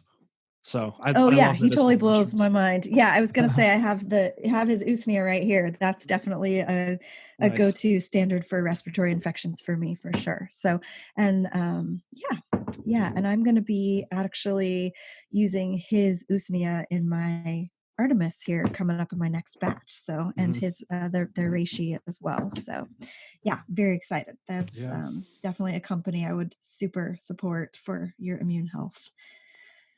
Absolutely. And there's so many things we can do for our immune system. What we kind of covered today about like the foundations, like the sleep, the diet, and just the mind state, that's so important, is just keeping yourself in harmony. Because when you're in harmony, your immune system thrives. I think so. I think that's really huge. And I think it's so much bigger than we realize. I mean, when we start talking about immune herbs or vitamins or minerals or, whatever is the popular thing to do, it's going back to where's your head at, where's your heart at, where's your spirit at. And also just that, like, if you're trapped in your body and you're just like, oh, I have this body and I've got, this condition going on, or I've got this limitation here, whatever. I think that part of that holistic health is what's you that's not your body, and looking at that and the health of that. And everyone has different beliefs, of course, in that spiritual realm. But I mean, for me, that's definitely part of that, mental, spiritual, emotional health are all tied into one, and that they go into this physical container of my body through, and then I need my body to be able to function and, be able to interact with the world. So, just kind of having that starting to find the link actually between the mind and the immune system, as I was mentioning before. So have you heard of the field of it has different names, but sometimes it's called neuroendocrine immunology? Oh yeah, definitely. That's fascinating. So they study the link between how the nervous system, hormones and the glands how they all relate Mm-hmm. to the immune system. And one of the things I was reading, which was pretty fascinating, was that there's parts of our body where nerves like directly connect to the thymus, which is obviously the most supportive of immune function, especially in early life. In childhood, yeah. And then some immune cells actually have receptors for neurotransmitters, and they get stimulated by it. So it's like we're just finding out things that people basically have always known, which is your body is a singular being and everything plays off everything. But we're now actually starting to find the physical links between why your mind state plays into your why that's important. Yeah. I think we spent a lot of years, few thousand, a lot of years, but pulling the body apart and really picking it in, compartmentalizing and reducing and like, okay, what's inside the eyeball and how does it work and all those things. And I think we're coming to, we've hit a brick wall with that. We're realizing it can only go so far. And you can, like we were talking about, you can only see what an arm cut off from the body can do. You can only go so far with that. And so I think we've in science just hit that. I mean, there's been an awakening of a lot of information about, all the invisible world that's going on at the, micro level. And so just looking at how our body, like, okay, so let's put it all back together now and then see how it all functions together. And that's pretty, I think, going to be crucial to our understanding and evolution of, how we think about our bodies and our immune systems and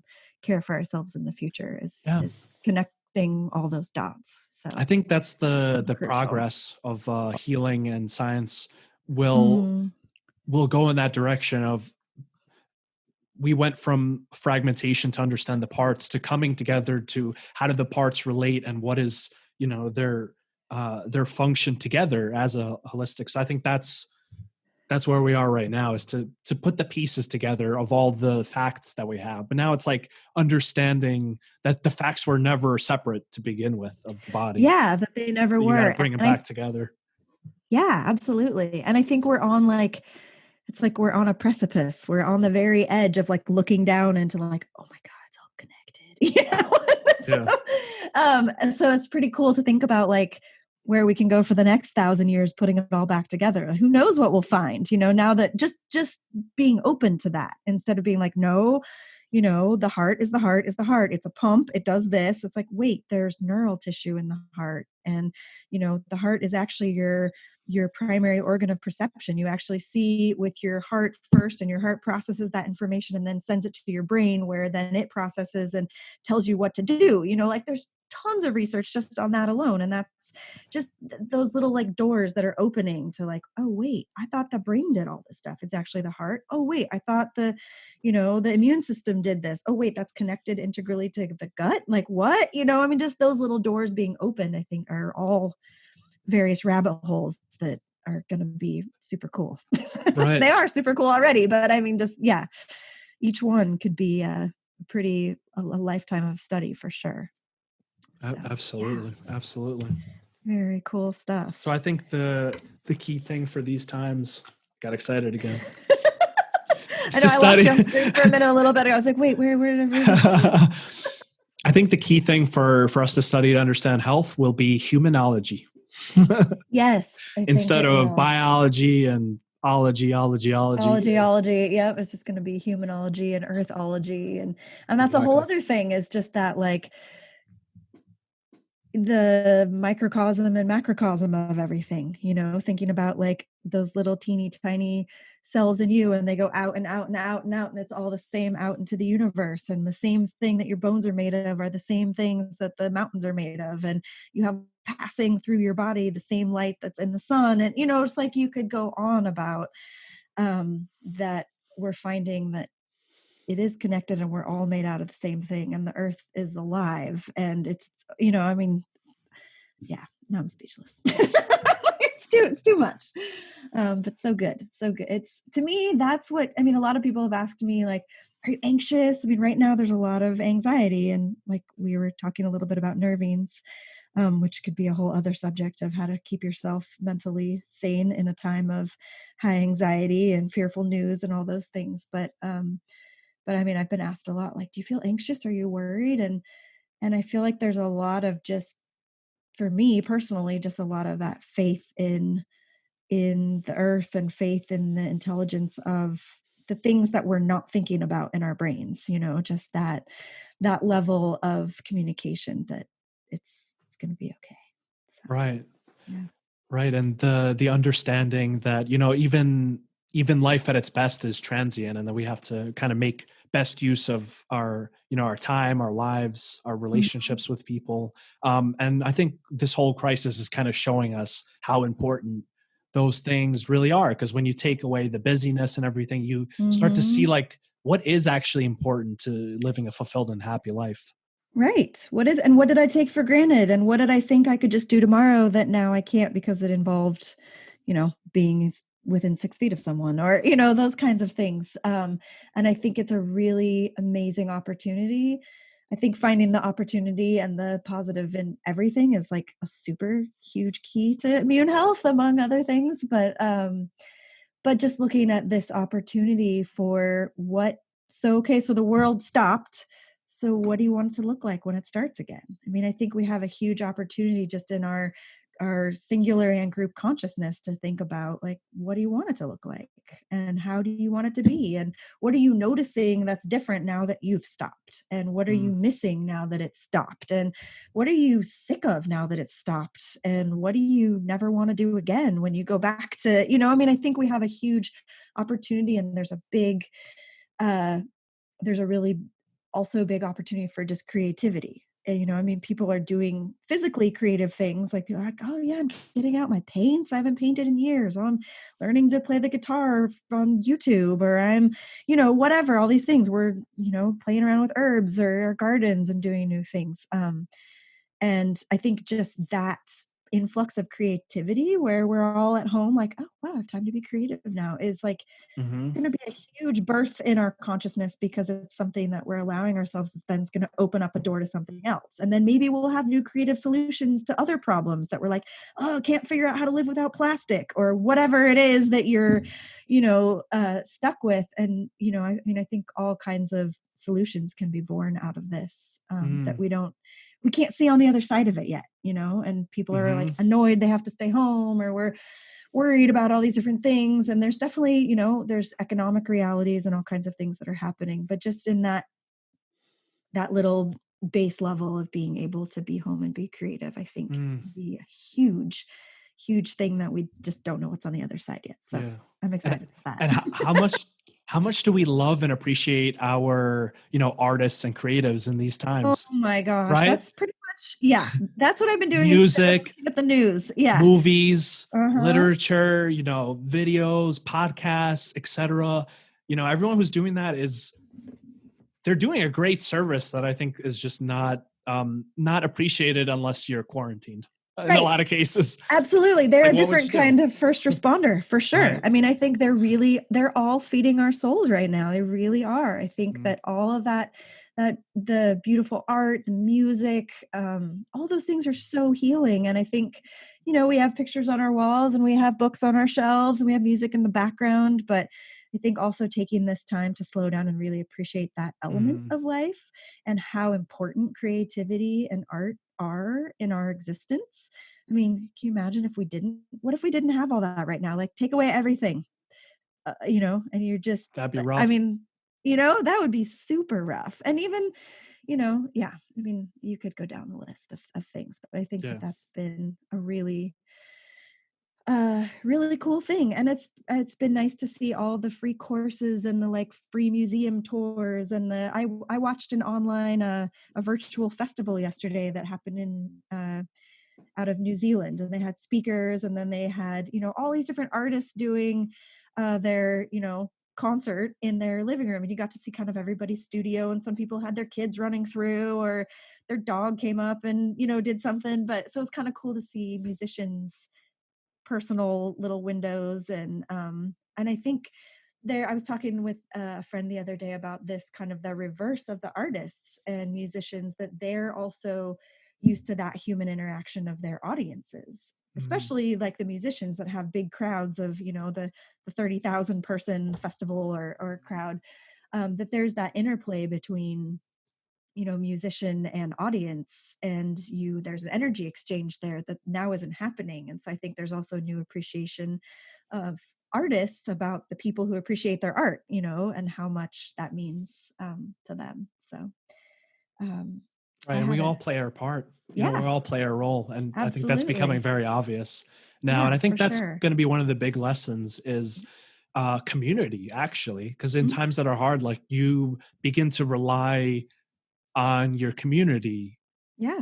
We always have, but we just weren't aware of it in a lot of spheres until like it's the physical aspect of it is taken away. And then you suddenly realize, everyone has an important role, and you don't know until, they're not going to work, how important that role was. Exactly. Yeah, it does. It awakens a lot. And the things that, your community was always doing for you that you maybe didn't realize. And then also the things that we haven't been doing for each other that suddenly we're doing for each other now. So, which is really also another doorway into how things could be, if we decide like, wow, we did this for 2 months in quarantine and we really liked it.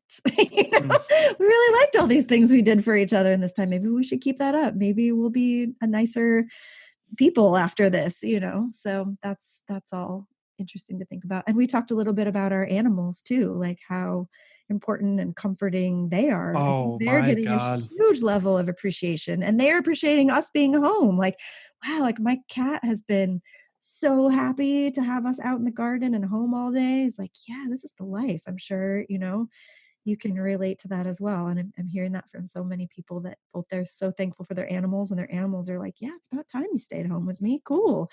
So yeah. And they're such a grounding force as well, I think, in this. They don't have the monkey mind. Right. Unless they're a monkey. Unless they're a monkey. Then they have the monkey mind. Did you hear what the monkeys are doing right now? What are they doing? I was just, there's just stories in like India, and, like all the tourists are gone, the monkeys are running the streets, and, just all these funny things. I don't know. Yeah. Who knows? Yeah. It's interesting. But yeah. And also thinking about getting out of our, like, what can we do without our bodies? Like our bodies are stuck in our boxes. Like, where can you go without your body? Like, in your dream world, in your meditation world, in your thinking about your grandma world, and you're thinking about your neighbor world, like all those, like that's all that psychic energy and that emotional thought is real. It's not, you can't keep it in the box, but you're putting it out there. It's energy that you're putting out. And so to me, thinking about just the influx of that emotional and psychic energy going out into the world as we're thinking about each other is something that's measurable, in a way that maybe we don't know yet also. Yeah. A time to pause is a time to reflect. And grow in a lot of ways. Because if you're always go, you never have any time to think about, why you do what you do or what else you can do, and to kind of think creatively about your life. And, it's kind of interesting because of course there, it's terrible that people have lost their jobs and, lost their lives, but many people are finding this, we thought everything would just be over if we just were, quarantine at home, but like everything kind of goes on in its own way. And we kind of have this, like resilience, and things that we couldn't do from home. Apparently we can, and apparently it's actually kind of nice.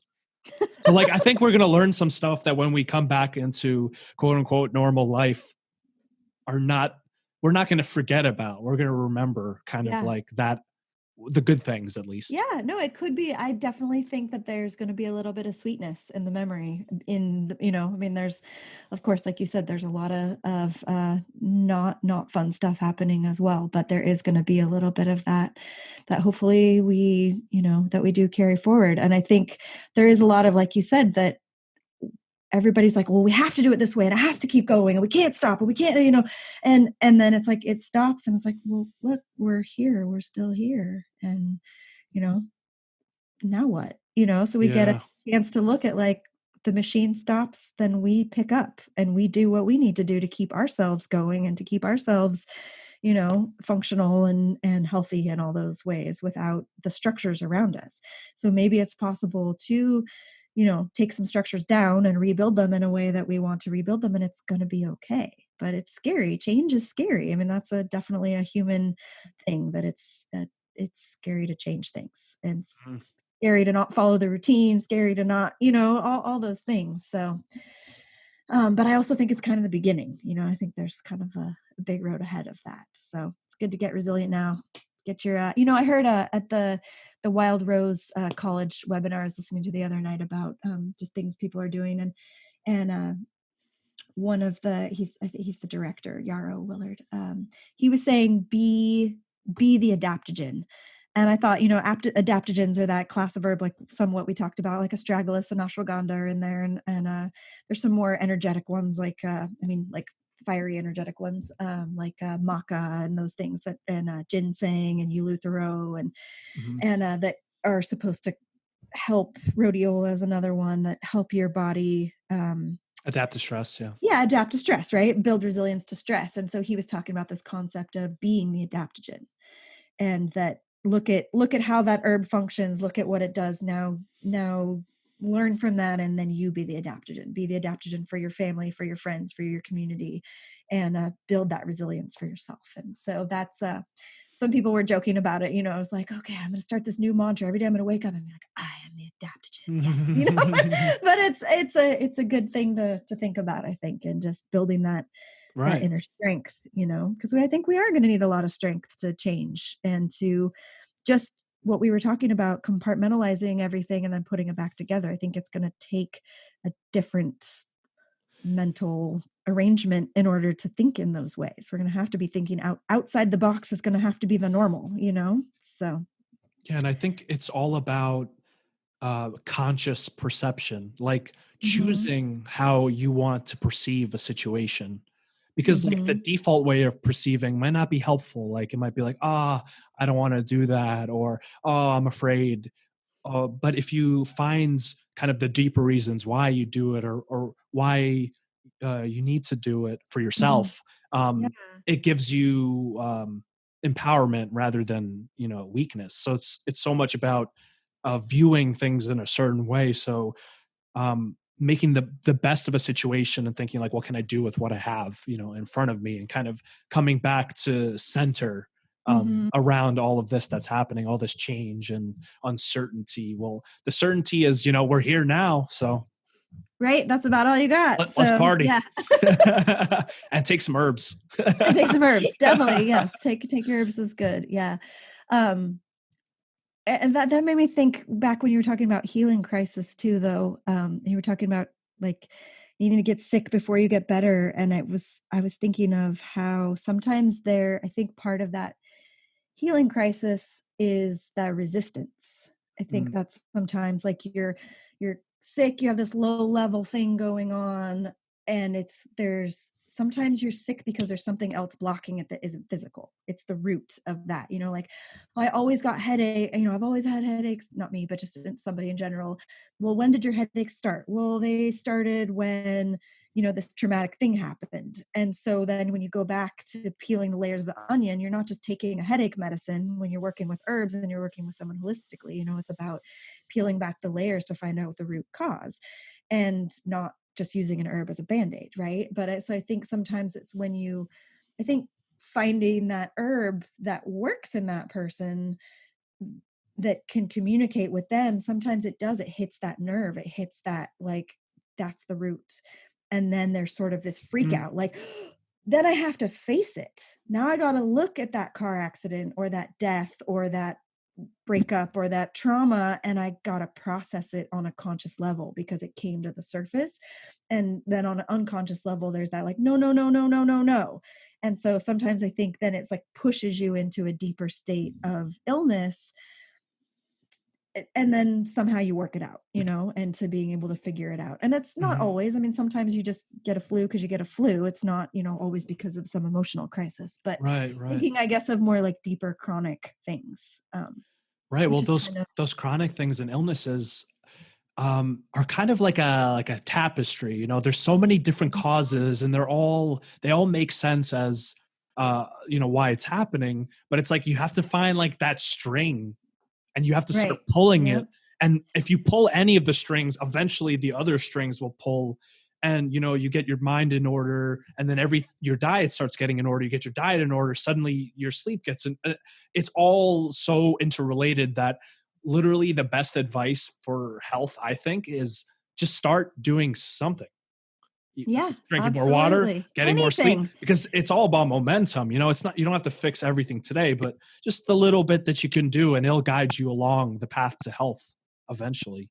And whether that's an herb that you Absolutely. take, that's that's the beginning of something more, because you Yeah. just keep pulling on the thread, and then eventually we come back to this moment and just appreciating it in not just an absence of disease, but full of life, full of happiness and energy, like not just Right. the Yeah. absence of pain. Right. You're feeding Illness. your vitality. You're becoming, you're, increasing your vital force. You're increasing your, it's like the next evolution of yourself. So yeah, I think that's a really super important thing that you said, is that just doing anything. And I think that you're naturally attracted to the things that you need to do. And even if you don't want to, sometimes you're made to do them out of way, like whatever physiological needs. But yeah, it's just that like drinking more water then leads to whatever, which leads to whatever. And that can take you down a path you didn't even know you were going down eventually. Yeah. And then there's the scary side of it too, I know, right? I was going to say, and then you're like, right? Wait, did I want to go down that path? Maybe I shouldn't start drinking that water. No, I'm good. Right, because then you'd have to deal with a lot of other things. Your shadow, yeah, right. For sure. And it works in the other way too, where it's like every little negative choice also has, its own consequences. Where we think of like, oh, you eat that donut, it's fine, but like everything is so interlinked that you can choose to either grow or degrade, but you can't. Right. You can't really be in the same place ever. So it's a constant choice, Yes, and hopefully we're absolutely. like going like this, right? Exactly. At least you're on the up, on or the like this. nothing. Yeah. I think this is definitely more accurate for sure. Yeah. Spiral upwards. As long as you're spiral. But I definitely think and I think that I've seen that, and just in what I've learned, that a lot of issues that people have, even just with your immune system, like, man, I get a cold every November. Why November? I get a UTI every February, or just whatever, there's that cyclical thing. And sometimes like you can break through one layer, but it's like you're peeling the onion that started when you were tiny. And so it's like you're peeling back and you're like, okay, I figured out this facet. And now it's like, it comes around again. Okay, now I figured out this facet. And now it's not happening as often. I've gotten that. And then maybe it goes away for a while and then comes back with a bang. And you're like, oh, that's still there. Okay. So I think that's something to keep in mind too, that we've become so accustomed to the Band-Aid. Oh, you have high blood pressure, you just need to do this, or just that fix the thing, fix the problem. And it's I read a really cool quote that I can't remember, but it was about sort of like making your body behave, like pharmaceuticals, or those kinds of things.